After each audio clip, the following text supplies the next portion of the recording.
Rome, Britain, Spain, the Soviets, the Ottomans, every single one of them believed they were different. Every single one of them was wrong. They all destroyed themselves, following the exact same blueprint. And here is what should terrify you. The pattern that killed every superpower in history is not hiding in a dusty library.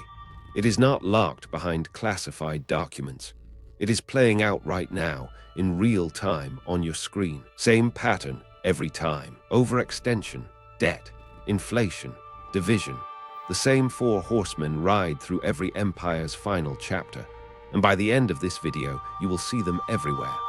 The only question is whether we are smart enough to stop what is already in motion. The same playbook. History does not repeat itself, but it rhymes. And when it comes to superpowers, it does not just rhyme. It reads from the exact same script. As Hegel once observed, the only thing we learn from history is that we learn nothing from history. Every empire follows a predictable arc. They rise through strength, unity, and innovation. They expand through ambition and military might. And then, at the peak of their power, something shifts. The very traits that built them begin to destroy them. Strength becomes arrogance. Ambition becomes overextension. Unity fractures into tribalism. Rise, peak, fall. This is not opinion. This is observable, measurable, documented history. The Persians did it. The Romans did it.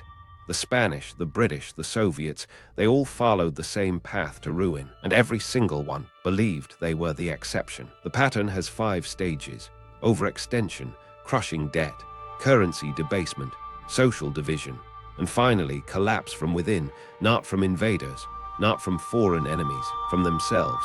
But this pattern always starts with one critical mistake: military overreach. Every superpower makes the same fatal first move. They stretch their military beyond what their economy can sustain. Rome had legions stationed from Britain to Mesopotamia. The costs were astronomical. 40% of Rome's entire budget went to military spending in its final century. The British Empire policed a quarter of the globe. It maintained naval bases from Hong Kong to Gibraltar, from the Falklands to Singapore. The Soviets poured resources into Afghanistan, Cuba, Angola, and Eastern Europe, bleeding their treasury dry for ideological conquest. Winston Churchill himself recognized this trap too late. The great empires of the future will be empires of the mind, but Churchill's own empire had already fallen into the exact same snare. Here is what makes this so dangerous. Military power feels like strength, but it is actually a debt. Every base, every deployment, every war is a check written against the future. And eventually, the bill comes due. The empire cannot retreat without looking weak. It cannot advance without going broke, expand or collapse. It is a trap with no exit. And that is exactly where the debt spiral begins. The debt spiral. Once a superpower overextends its military, it needs money, more money than it has. So it borrows, and borrows, and borrows again. Rome debased its silver denarius from 95% purity down to 5% in just 2 centuries. 5%. The Spanish Empire looted an entire continent of gold and silver, and it still went bankrupt 4 times. Britain emerged from World War II owing more than it had ever owed in history. The Soviets could not feed their own people while funding a global military machine. Debt is the weapon empires use against themselves. If this pattern is starting to look familiar to you, hit like and subscribe to keep exposing what they hide, because what comes next connects all the dots. The problem with imperial debt is not just the amount, it is the psychology behind it. As Herbert Hoover warned, "Blessed are the young, for they shall inherit the national debt." Empires borrow from their children to fund their ambitions today. They convince themselves growth will cover the interest. It never does.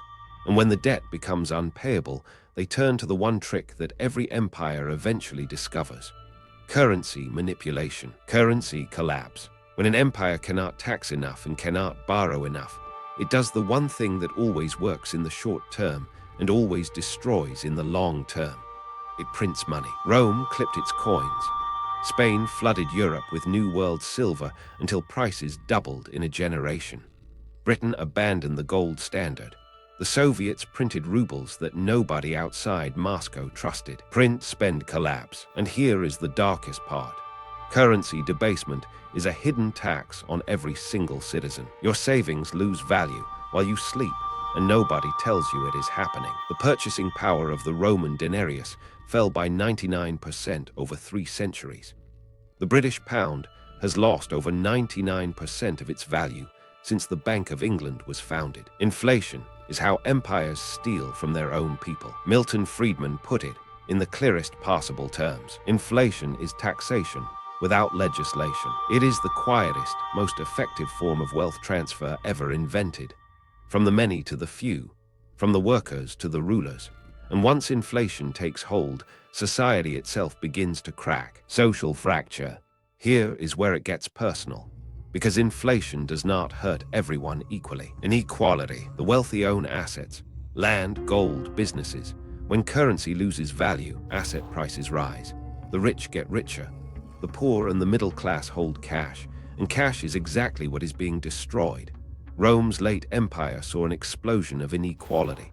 A tiny elite lived in marble palaces while former soldiers begged in the streets. The gap between rich and poor is the crack that breaks every empire. The French aristocracy danced in Versailles while peasants starved outside the gates. The Romanov family held more wealth than entire Russian provinces combined. Rich richer, poor poorer. This wealth gap creates resentment. Resentment breeds radicalism, and radicalism provides the fuel for revolution, civil war, or total collapse.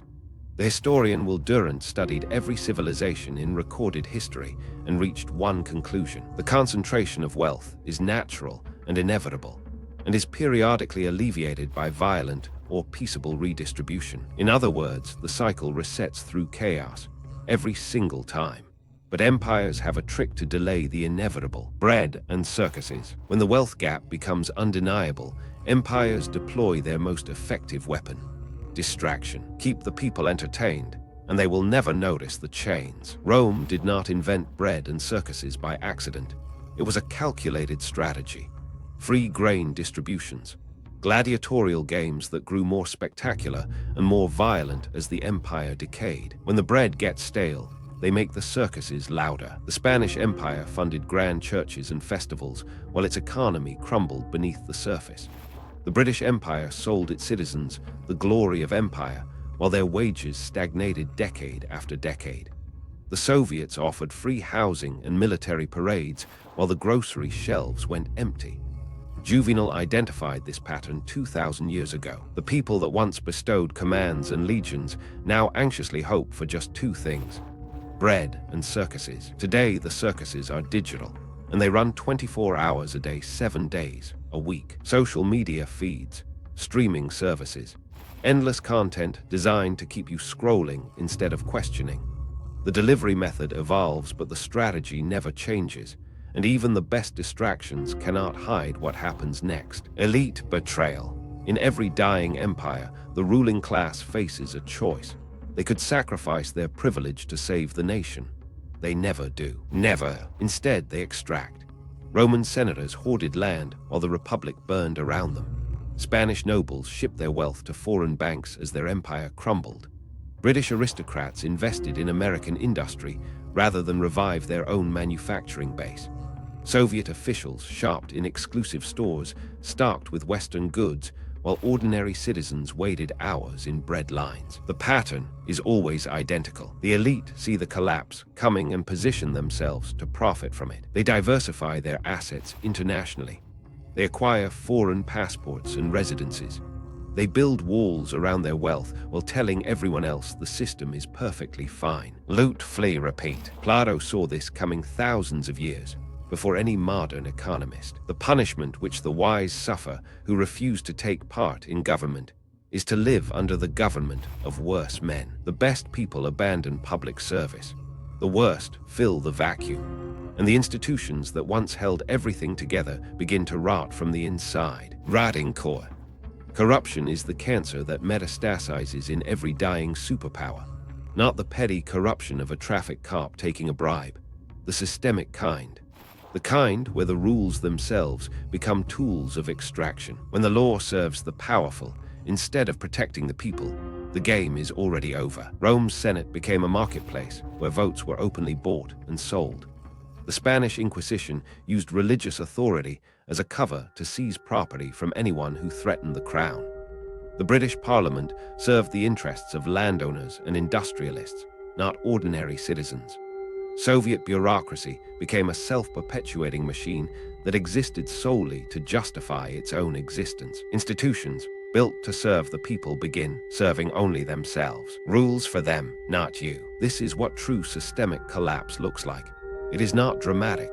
It is slow, bureaucratic, and dressed in the language of legitimacy.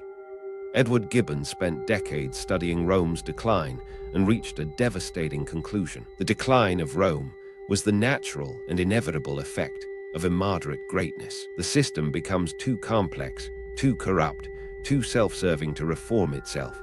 And then come the final, unmistakable signs. The final signs. Every empire broadcasts its final chapter through the same unmistakable signals. And once you learn to read them, you can never unsee them. 1. Military deployed against citizens instead of enemies. 2. Currency losing purchasing power year after year. 3. Political class openly serving private interests. 4. Media becoming propaganda instead of journalism. 5. Youth losing all faith in the system. These 5 signs appeared in Rome before it fell. They appeared in France before the Revolution. They appeared in Russia before 1917. They appeared in the Soviet Union before 1991. The signs are always the same, and they are always ignored. Here is what makes this so deeply tragic. The people living through it never believe it is happening to them. The Romans thought Rome was eternal. The British thought the sun would never set on their empire. The Soviets thought communism was the inevitable future of mankind. Upton Sinclair understood exactly why people refuse to see the obvious. It is difficult to get a man to understand something when his salary depends on his not understanding it. They were all wrong. And that brings us to the most uncomfortable question of all, the mirror. Look at the pattern: overextension, debt, currency debasement, social division, elite extraction, institutional rot. Now look around you. Recognize IT. 800 military bases spread across 70 countries. A national debt exceeding $34 trillion. A currency that has lost 96% of its purchasing power since 1913. A wealth gap wider than at any point since the Gilded Age. Same pattern, new empire. This is not pessimism. This is pattern recognition. Every element we discussed today is not theoretical. It is measurable, documented, and accelerating right now in real time. The question is not whether this pattern exists, but whether we choose to see it. Empires do not fall because they are conquered by external forces. They fall because they consume themselves from within. The enemies at the gate only arrive after the walls have already crumbled from the inside. George Santayana issued the most famous warning in the history of philosophy. Those who cannot remember the past are condemned to repeat it. The pattern is clear. The evidence is overwhelming. The only variable left is what we choose to do with this knowledge. Every empire in history followed the same 5-step death spiral: overextension, debt, inflation, division, collapse. Overextend, borrow. Inflate, divide, collapse. Not one of them fell to a foreign army at the height of its power. They all rotted from within. The real enemy was never at the gates. It was always inside the walls, wearing a suit and making promises. The pattern does not care about flags or languages or ideologies. It only cares about human nature. And human nature has not changed in 5,000 years. If you made it this far, comment collapse from within to prove you see the pattern now. Every government lies. The question is, what are they lying about? The truth is out there. You just have to follow the money. Like and subscribe to keep exposing what they don't want you to see.